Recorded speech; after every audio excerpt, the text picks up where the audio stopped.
I'd take my packages when they were wrapped over there at the Western Movie Supply at the post office at 3 o'clock in the afternoon, because some of them had to be mailed out. I was going in there one day, and there was an old man, he was a year younger than I am now, and I just turned 71. That's a strange feeling. There was an old man, he was sitting under a bush, drinking water out of a jug. That was Ammon Hennacy. It was the first time I saw him. He had a big picket sign, and he was picketing against war taxes. They're picketing one day for every year since Harry Truman, said go ahead and drop the first atomic bomb on Hiroshima. He didn't care for President Truman.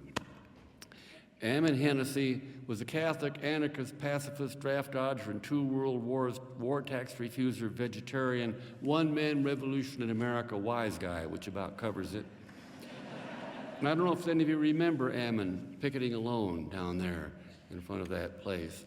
Ammon came west from the Catholic worker in New York, Dorothy Day's people, to open the Joe Hill House of Hospitality.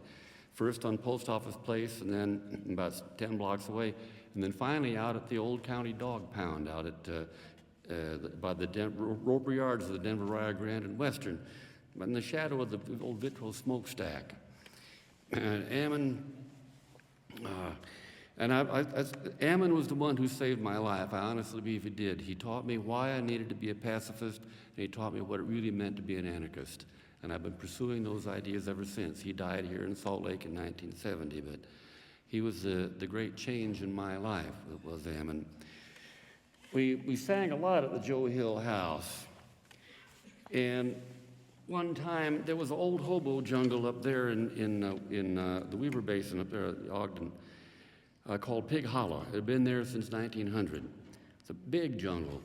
And in about 1965, vigilantes came down from Ogden and burned it out.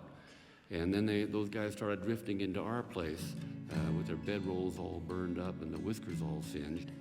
So sat down and made up this song for them. Slow rolling freight from the South Ogden Yard, easing along down the line. The Pig Hollow Jungle Camp swings into view. You roll off and here's what you find. The ruins and ashes lie scattered around. The jungle is empty and bare. The shanties and tents are all burned to the ground. Not a fire or a friend anywhere. A rich man, he lives in a house made of stone, high on a hill looking down.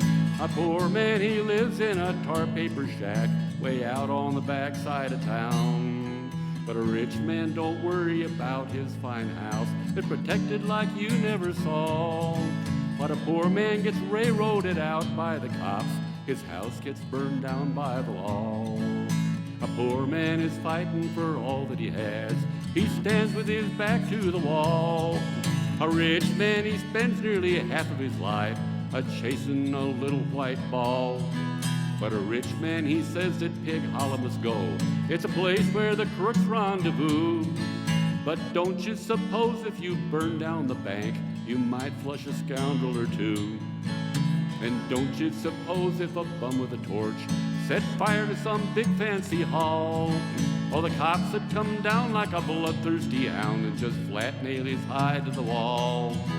It seems like the laws are all made for the rich. They've got you boys win, lose, or draw. Well, try as you may to keep out of their way, you just get burned out by the law.